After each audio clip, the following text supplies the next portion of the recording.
Allez, comme chaque jour, on parle des marchés sur Boursorama et on finit avec les banques. Pourquoi? Parce qu'il y a eu cette belle séance hier pour les valeurs bancaires. Ça n'arrive pas si souvent depuis plusieurs mois.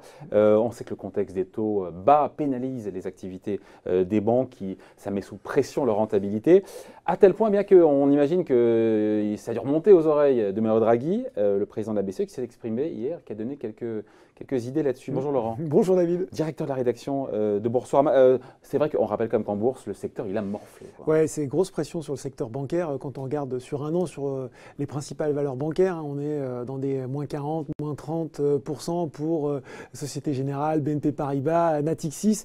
Un petit peu moins pour Crédit Agricole, je crois qu'on est de l'ordre de 18%.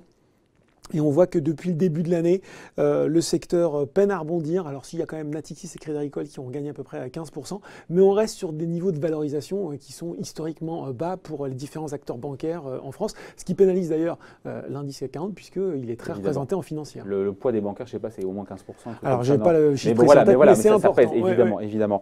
Donc, encore une fois, il n'y a pas de mystère. Ce qui pénalise les banques, ce sont notamment les taux bas. Mais si les taux sont bas, c'est parce qu'il y a la BCE qui a décidé que les taux soient bas. C'est un peu ça, effectivement. On ne va pas refaire comment marche une banque, mais effectivement, une des activités des banques, c'est le prêt. Et c'est ce qu'on dit, la banque, on appelle ça transforme les maturités. Alors en fait, c'est-à-dire que généralement, elle va, quand vous allez acheter ce duplex qui vous fait rêver, David, vous allez vous endetter sur 20, 25 ans. La banque va vous prêter long, donc elle va vous prêter long terme. Et elle se finance à court terme avec les dépôts de ses clients, avec d'autres ressources.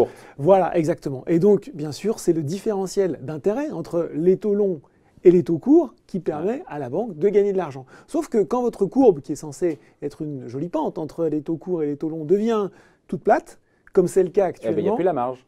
Il n'y a plus la marge, effectivement. Voilà, et donc, c'est ce qui, aujourd'hui, met les banques sous pression. Juste pour être honnête, il faut aussi quand même dire que là, si on avait une repentification des taux, il faudrait aussi regarder du côté des obligations souveraines, puisque ça pourrait avoir un effet potentiellement négatif. Parce que les banques ont beaucoup d'obligations d'État souverain dans leur bilan. Ouais. Évidemment. Donc, on voit que le contexte, il est difficile. Et on voit bien que... On a compris avec ce que nous a dit Mario Draghi que les banques centrales, en tout cas la BCE, commencent à en prendre conscience. Oui. Il nous a dit qu'il pourrait, pourquoi pas, alors pas pour tout de suite, il est un peu vilain, mais qu'il pourrait aménager un petit peu le taux de dépôt qui est négatif. Je pense qu'il y a beaucoup de gens qui ne comprennent pas ce qu'est un taux de dépôt et pourquoi est-ce qu'il est négatif. Voilà, alors ce taux de dépôt, effectivement, les banques sont obligées de disposer de réserves obligatoires auprès de la BCE ou de leur banque centrale nationale qui ont encore un rôle. Donc dans ces réserves obligatoires, il y a de quoi faire face aux paiements, à des retraits, à des retraits. Et ils doivent avoir aussi un montant minimum du dépôt de leurs clients en réserve obligatoire. C'est un coussin d'argent. Pour dire ces choses simplement, exactement.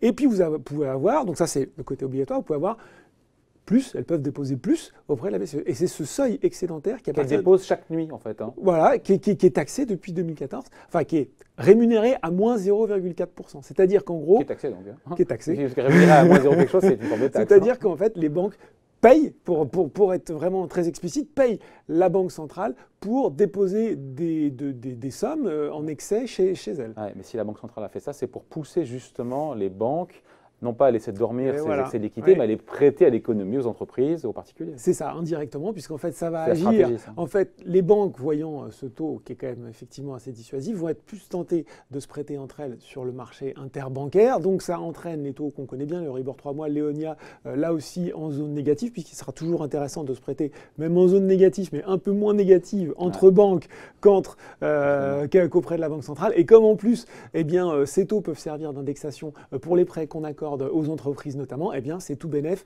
in fine, pour les entreprises qui bénéficient de taux plus compétitifs. Sauf que ça pénalise les banques. Et c'est là-dessus, sur ces taux de dépôt négatifs qui pénalisent les banques à court terme, on a compris que peut-être Mario Draghi voudrait revenir dessus. Eh bien voilà. Et pourquoi il veut revenir dessus? Parce que quand même, le message, hier, il parlait à Francfort, et il y avait ce double message de dire que finalement, les taux bas, étaient parti pour durer.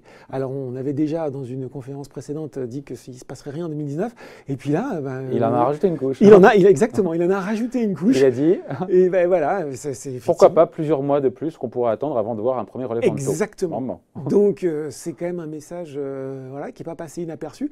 Et donc, parce que finalement...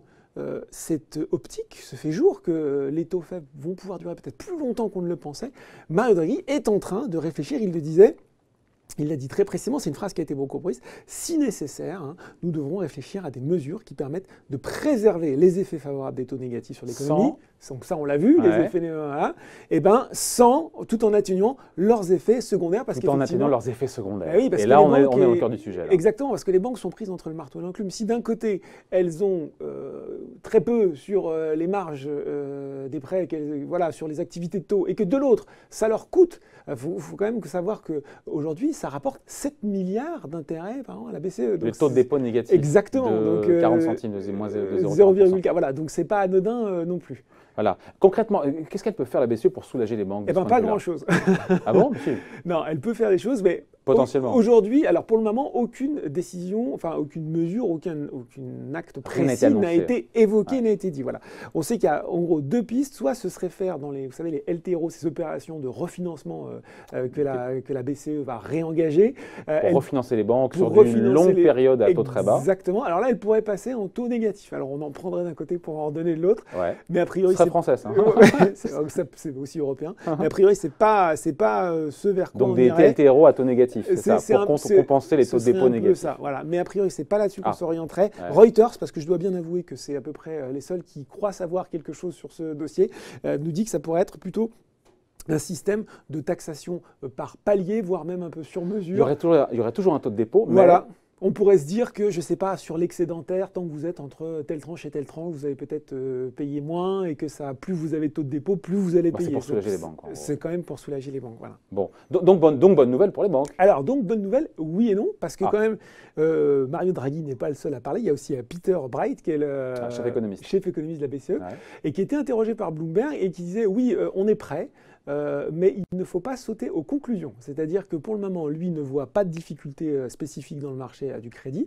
Il explique effectivement par cette hypothèse de taux qui resterait plus durablement faible qu'attendu, il faut qu'il se discute du sujet. Mais en tout cas, pour le moment, rien n'est encore acté. Et puis Mario Draghi, il faut bien écouter tout ce qu'il dit parce qu'on s'est arrêté là-dessus. Mais il a dit aussi que la faible profitabilité des banques n'est pas une conséquence inévitable des taux négatifs.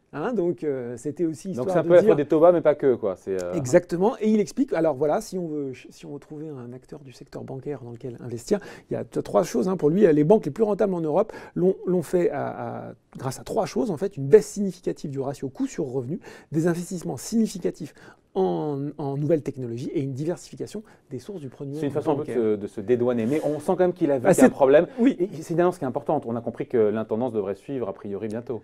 Alors, ou pas, mais en tout cas, il se pose des questions. Donc effectivement, si la conjoncture économique reste déprimée, si du coup la Banque centrale est contrainte de délayer, entre guillemets, sa remontée des taux, peut-être qu'à ce moment-là, ils mettront ces dispositifs à l'œuvre. On se dit quoi on a vu ce rebond du secteur, entre 2 et 4% pour les valeurs bancaires françaises et même européennes, au-delà de ça. Oui. Au-delà de l'effet positif ponctuel d'hier, je le connais là. Le rebond, il n'est pas pour tout de suite pour les banques. Regardez aujourd'hui, David, les banques reperdent quasiment le terrain qu'elles ont gagné hier. Société Générale, BNP Paribas, Crédit Agricole sont parmi les baisses du CAC 40.